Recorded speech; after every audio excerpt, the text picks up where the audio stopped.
আসসালামু আলাইকুম। এখন শুনবেন সংবাদ শিরোনাম। উত্তরের 3 জেলায় সমাবেশের মধ্য দিয়ে শেষ হলো ঢাকার বাইরে তারেক রহমানের নির্বাচনী প্রচার। মুক্তিযুদ্ধ ও 24-এর অভ্যুত্থানের প্রত্যাশিত রাষ্ট্র গড়ার অঙ্গীকার। জনগণের সম্পদে হাত দিলে ছাড় নয়, বৃহত্তর সিলেটের জনসভায় জামায়াত আমির। ক্ষমতায় গেলে দুর্নীতি চাঁদাবাজি বন্ধের প্রতিশ্রুতি। ভোটের পরিবেশ নিয়ে সন্তুষ্ট প্রধান উপদেষ্টা, দেখলেন বডি ক্যামের ডেমো।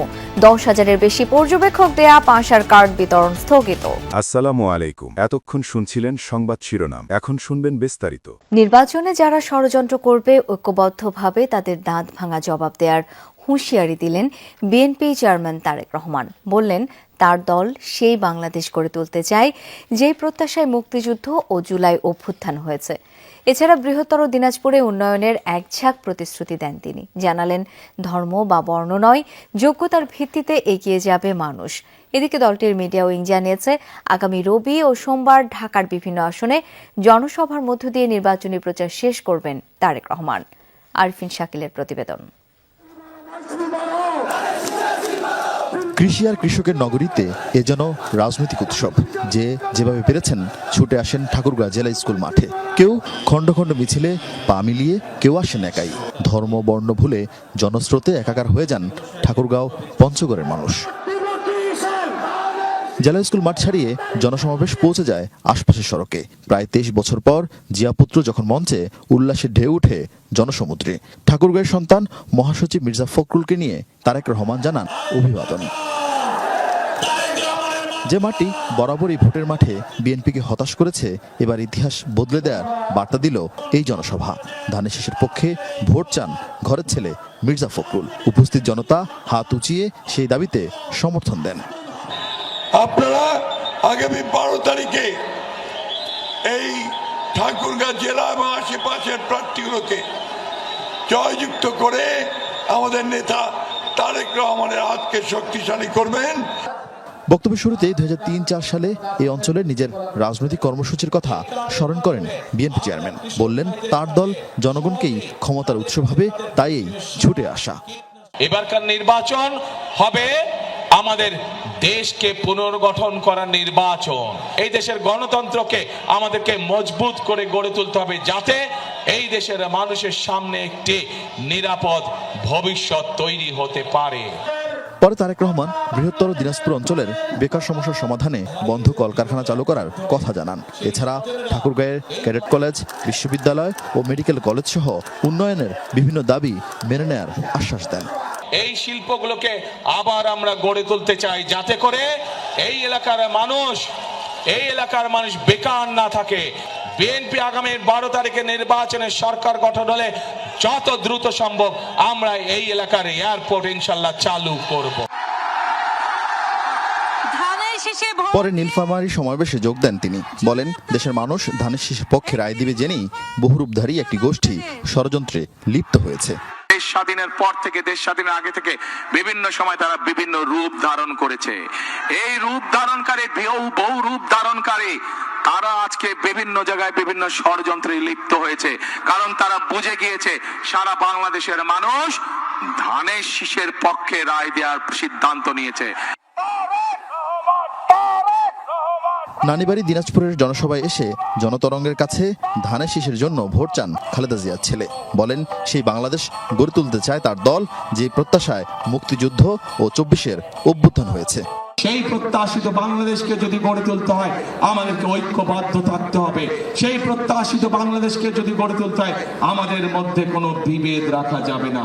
অসৎ নেতৃত্বের কারণেই দুর্নীতি সন্ত্রাসে ছেয়ে গেছে বাংলাদেশ, এই মন্তব্য করেছেন জামায়াতের আমির ডাক্তার শফিকুর রহমান। প্রতিশ্রুতি দেন ক্ষমতায় গেলে বিনা ট্যাক্সের গাড়ি ও স্বল্প মূল্যের ফ্ল্যাট গ্রহণ করবেন না জামায়াতের এমপিরা। শুধু তাই নয়, এমপি এবং তাদের পরিবারের আয় ব্যয়ের হিসাব প্রকাশ নিশ্চিত করা হবে। তাছাড়া জনগণের সম্পদে হাত দিলে কাউকে ছাড় দেয়া হবে না। সিলেট বিভাগের 3 জেলা নির্বাচনী প্রচারকালে এসব কথা বলেন জামায়াত আমির।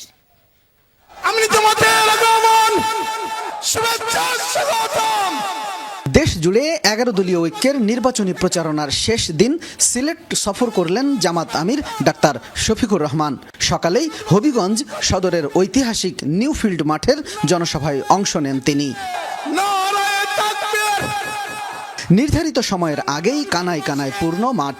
শুরুতেই জামাত আমির বলেন, অসৎ রাজনীতিকদের জন্যই সন্ত্রাস ও দুর্নীতিতে ছেয়ে গেছে দেশ। এই দেশের মানুষের কপাল বদলায় না কেন? এই না বদলানোর মূল কারণ হলো অসৎ নেতৃত্ব।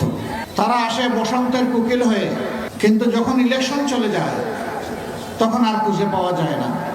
প্রতিশ্রুতি দেন 11 দলীয় ঐক্য ক্ষমতায় এলে দেশকে দুর্নীতি ও চাঁদাবাজ মুক্ত করা হবে। আমাদের অঙ্গীকার স্পষ্ট, আমাদের যারা নির্বাচিত হবেন আল্লাহ তাআলার মেহেরবানিতে এবং আপনাদের দোয়া ভালোবাসা বুঝে তারা প্রতি বছর একবার জনগণের সামনে তাদের আয় ব্যয়ের হিসাব প্রকাশ করতে বাধ্য হবেন। যেটা এমপি মন্ত্রীদেরকে দেওয়া হয় সেই প্লট আমরা নেব না। আমরা বলেছি বিনা ট্যাক্সের গাড়ি আমরা কিনবো না। তৌফিক তাকে ট্যাক্স দিয়ে গাড়ি কিনবো না, তাকে রিক্সা চড়বো, এটাও যদি না তাকে পায়ে আনবো। এরপর নিজ জন্মভূমি মৌলভীবাজারের কুলাউড়ায় যান জামাত আমির। যোগ দেন নবীনচন্দ্র উচ্চ বিদ্যালয় মাঠের জনসভায়। বলেন, ক্ষমতায় গেলে কর্মসংস্থান সহ বিভিন্ন ক্ষেত্রে নারীদের নিরাপত্তা নিশ্চিত করা হবে। এই বাংলাদেশে থাকবে, শুধু চেহারা পাল্টে যাবে, মানচিত্র ঠিক থাকবে ইনশাআল্লাহ। সেই চেহারা পাল্টানোর দিন হচ্ছে আগামী 12 তারিখ। এই 12 তারিখ দায়িত্বশীল এক একটা ভোট আর বাংলাদেশের 300 আসন বা সিট এটাই নির্ধারণ করে দিবে আগামীর বাংলাদেশ কোন পথ ধরে চলবে। দিনের সবশেষ জনসভায় সিলেট শহরের ঐতিহাসিক আলিয়া মাদ্রাসা মাঠে অংশ নেন। সেখানেও উপচে পড়া ভিড়। জামাত আমির বলেন, ক্ষমতায় গেলে অর্থ লোপাটকারীদের শান্তিতে থাকতে দেয়া হবে না। জনগণের এই হক যদি তারা স্বেচ্ছায় দিয়ে দেয় তারা অবশ্যই এটার জন্য অভিনন্দিত হবে, কিন্তু যদি ফেরত না দেয় রাষ্ট্র ইনশাআল্লাহ ওদের মুখের ভিতর দিয়ে হাত ঢুকে পেটের ভিতর থেকে বের করে নিয়ে আসবে। আমরা চাই আমার একটা শ্রমিক ভাইয়ের, একজন কৃষক ভাইয়ের অথবা চা বাগানের একজন শ্রমিক ভাইয়ের সন্তানের মেধা যদি থাকে, যোগ্যতা যদি থাকে, ইনশাআল্লাহ সে হবে আগামী দিনের প্রধানমন্ত্রী। প্রস্তুতি পর্ব ভালোভাবে সম্পন্ন হয়েছে। ভোট যেন সুষ্ঠু হয় সেটাই এখন বড় চ্যালেঞ্জ বলছেন প্রধান উপদেষ্টা ডক্টর মোহাম্মদ ইউনূস। যমুনায় নির্বাচনের প্রস্তুতি বিষয়ে সরকারের উচ্চ পর্যায়ের বৈঠক শেষে এই তথ্য দিয়েছে প্রেস উইং। বলেছে, ভোটে আইন শৃঙ্খলা বাহিনীর প্রায় 9 লাখ সদস্য মোতায়েন থাকবে। একই সাথে 10,000-এর বেশি পর্যবেক্ষক নিয়োগ দেয়া হবিগঞ্জের পাশার কার্ড বিতরণ স্থগিত করা হয়েছে। শনিবার সন্ধ্যায় প্রধান উপদেষ্টার বাসভবন যমুনায় নির্বাচনের প্রস্তুতি বিষয়ে সরকারের উচ্চ পর্যায়ের বৈঠক। অংশ নেন প্রধান উপদেষ্টা, নির্বাচন কমিশন সচিব সহ দায়িত্বশীলরা।